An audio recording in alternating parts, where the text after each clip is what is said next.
Hello there and Happy New Year.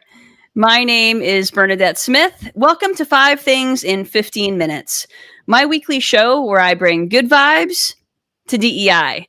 That is good vibes to diversity, equity, and inclusion with a little dash of corporate social responsibility. What I've found is there are lots of news stories about what's going wrong in the world and lots of negative data. But there are also a lot of things going right. That's what I like to focus on. I search for DEI stories that we can be inspired by and learn from.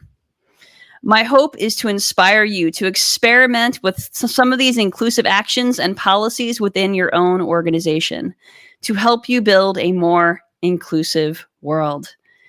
In this week's episode, Minette Norman, who is a consultant and author, will be chatting about everything from Hershey's new bilingual management facility to 911 dispatchers in Montreal and much more. Minette, thank you for joining me. Please introduce yourself. Thanks for having me, Bernadette. It's great to be here as the first guest of the new year, kicking off the new year with some positivity, because there's so much negativity in the news all the time. So I'm happy to participate. So as you said, I'm a consultant now. I focus on inclusive leadership. And my goal is really to help leaders be better and create inclusive organizations. And I come to this work very recently. I just started this business a few years ago. I was in the software industry for 30 years. And that's really what informed me doing this work, is like being part of teams that were not inclusive, leading teams, trying to be inclusive and learning how hard that was and what skills I didn't have and needed to get along the way. And so when I finally left after 30 years in 2019, I realized I want to help other leaders, because I think so many leaders really want to do the right thing, but have no clue where to start, get really overwhelmed and get paralyzed. And so my work is all focused on what are the self-aware actions you can do as a leader to really create an atmosphere where everyone, and I focus on all aspects of diversity. I'm not zoning in on any one. So where anyone can feel that they can do their best work in this organization. And as you said, I'm an author. I have 2 books coming out. One is already available for pre-order that I co-wrote, The Psychological Safety Playbook. And my second book, The Boldly Inclusive Leader, comes out later this year. So it's a big year for me. That's fantastic. For the folks who are on LinkedIn watching this, would you mind sharing your book? You held it up for me a few minutes ago. Beautiful. The Psychological Safety Playbook, Lead More Powerfully by Being More Human, with Caroline Helbig, my wonderful co-author. And you can order it right now on any of the online retailers. Congratulations. That is fantastic. For those folks who are listening who don't know what psychological safety is, can you define it? Yes. And, I borrow heavily from Amy Edmondson, who's the Harvard researcher who's really focused on this topic for decades. But it is the belief that in this group, because it's a group phenomenon, in this group, in this team, I can show up as myself. I can ask a question. I can make a mistake without fear of being humiliated or excluded. And so I think if you don't know the term, that's okay. You know the feeling, because we've all had this feeling of like, in this group, I really can show up and I can ask those hard questions and I can show when I don't know something. But often, and this is what I experienced in the corporate world, it's quite rare. And we're really sitting back a lot of the time going, ooh, do I dare speak? Do I dare disagree with the prevailing sort of opinions at the table? I'm not going to ask a question because that's going to show that I may be, not knowing something, and that's going to expose my vulnerability. And we're all weighing this so much of the time. And the more you are not in the dominant group, and if in like, for example, in tech, where it's primarily white male at the top, which is changing, but I certainly saw that a lot. If you're a woman, if you're a person of color, if you feel in any way other, you're going to be the one who holds back because you feel like, oh, I don't want to expose myself. So it's something that is so fundamental to successful teams, because if you have that basis, then everyone can bring their diverse perspectives, which is what we all need for business success. So that's in a nutshell, psychological safety. I think it's incredibly important. And as you said, Amy Edmondson is a huge leader in this field. And I was very curious or inspired by her study, actually, that that she co-authored that showed that teams with both psychological safety and diversity outperform teams that lack psychological safety yet are still diverse. And I think that's for the reason you just said, right? Yeah, and it's not surprising to me. I mean, it's something that I just intrinsically have seen, right? Like, yes, the more you can leverage diverse talent, diverse ideas, the better you're going to do. But that's just not possible without that foundation of psychological safety. And so that's where I really start the work a lot with leaders is like first their self-awareness of their own behavior and what they can do to contribute to that foundation. Yeah, that makes a lot of sense. And I think that, when we hear these sort of promises of the rewards of diversity and the increase in profitability and all of that stuff, it's not really possible without psychological safety or psychologically safe teams. That is right. That is right. That's absolutely right. That's where the innovation occurs, right? Yes. Yeah. Okay, so let's talk about this week's 5 things. So this week's good vibes. So the first story comes from the Hershey Company, which recently turned one of its manufacturing plants entirely bilingual. At this plant, all training is now in both English and Spanish. All signs, labels, and forms are in both languages. There are bilingual employees on the floor to help with communication. And what I think is really notable here, all of that is great, but what's really notable to me is that this program was developed in conjunction with the Hershey Latina Business Resource Group. So it was created by Latina employees for Latina employees, right? So it's created for the people that it's benefiting. And I think that's really fantastic. And as a result, Hershey has seen increased diversity, higher retention rates, and reduced recruitment costs. Love this story. I love this story too. And for the reasons you cite, I mean, first of all, that co-creation, it wasn't like top leadership developed this program and totally left out the Latina population, right? So this was a co-created thing. But I think the thing that jumped out at me the most about it was in their recruitment, not only their costs going down, but that they're getting, I forget what the percentage was, but they're getting like 70 or 90% qualified employees with manufacturing background. And before they were getting less than 50%. And what that just reinforces for me is that if you create the conditions, the pipeline is there, right? You just don't know how to find them if you're not offering, for example, the job descriptions and job ads in Spanish and doing the recruitment in Spanish. This is so true in other industries too, where they say like, oh, well, we can't hire women in tech because there are not enough women out there.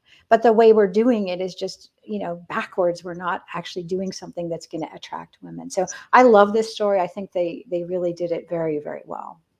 Yeah, I absolutely agree. And I think that's a fantastic point about the talent is already there, right? And when we change the systems, in this case, we make everything bilingual.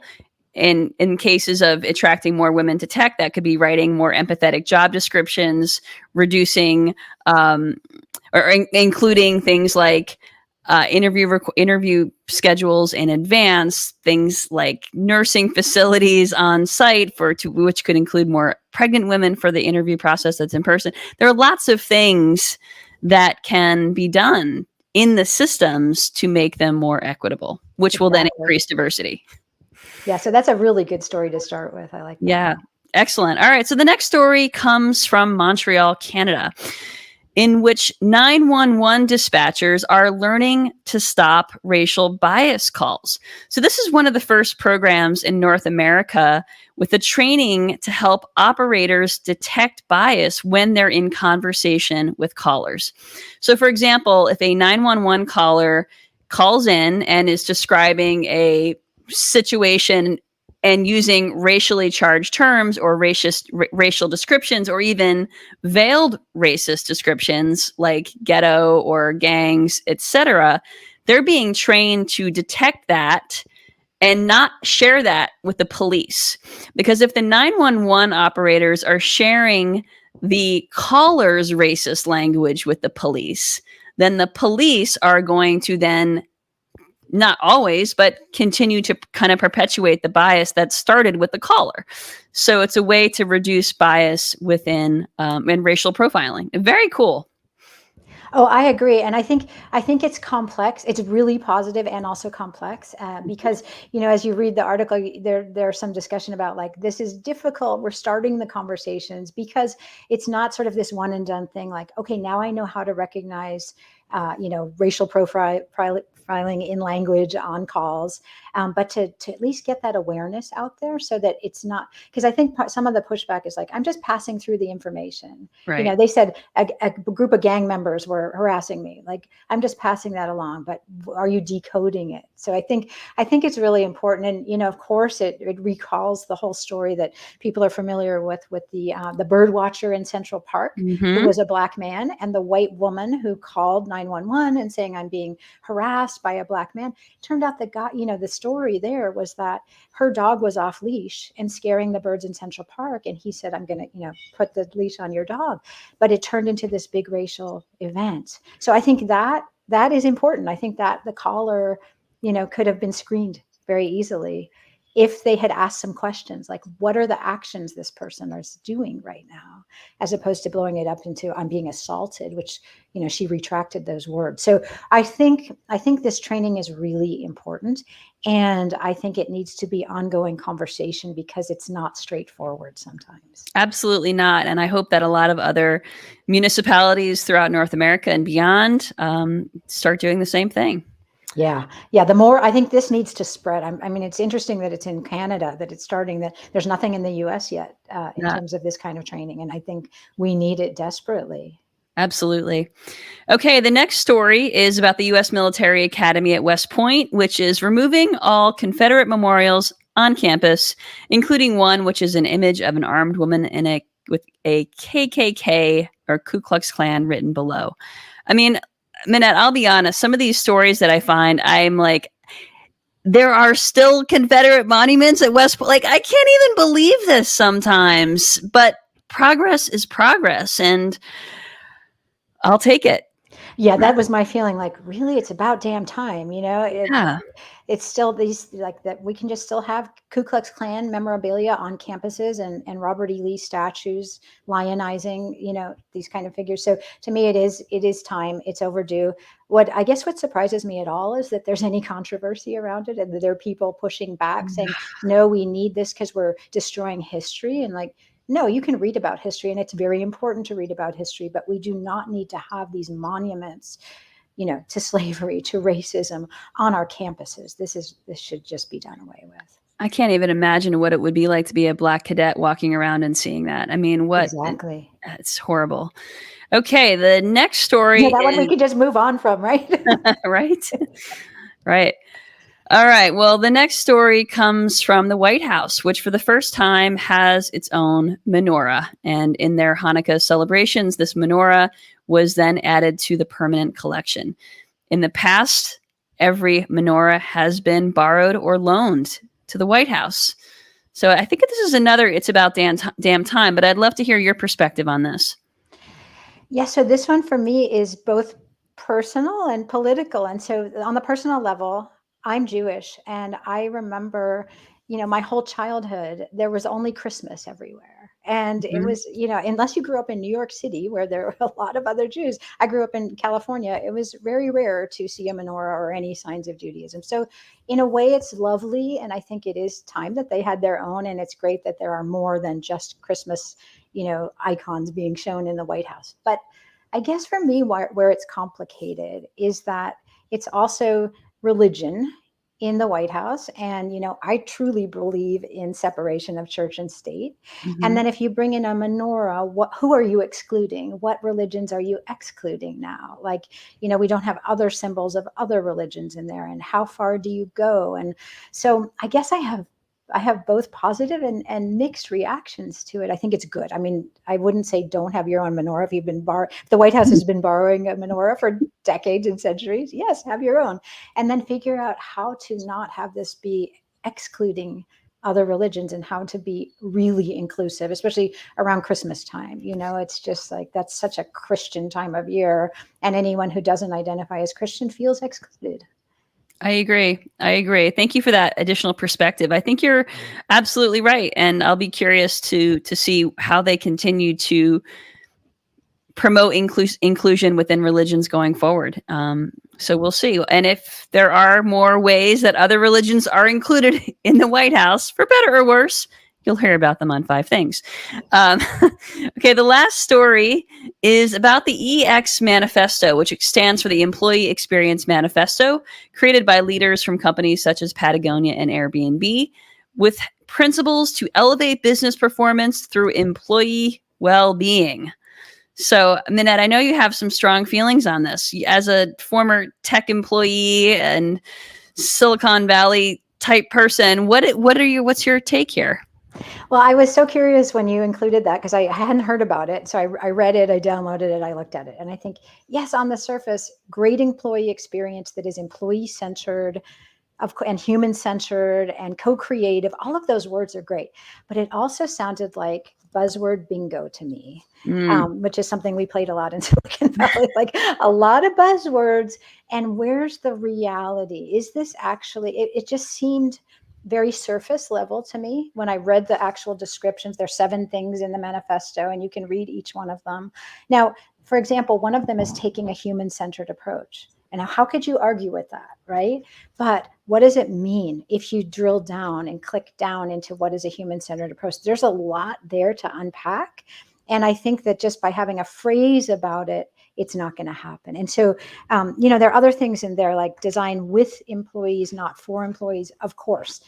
Yes, let's do that. And then measure it. How are you going to measure this stuff? So all of it, I think, is great. And I'm not opposed to it. However, I've seen, being in companies and seeing other companies and now consulting, I mostly consult with tech companies. There's a lot of this where people have culture codes, they have their own manifestos.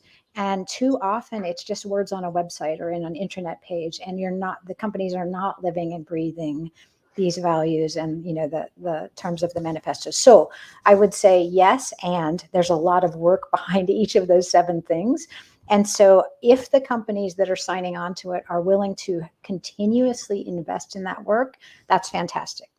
If, however, they're putting it up on their intranet or extranet and then not following up on it, then I actually think it's more damaging because it's so hypocritical. So for me, it's a cautionary tale of great stuff, dig deeper, do the work, and then we'll see.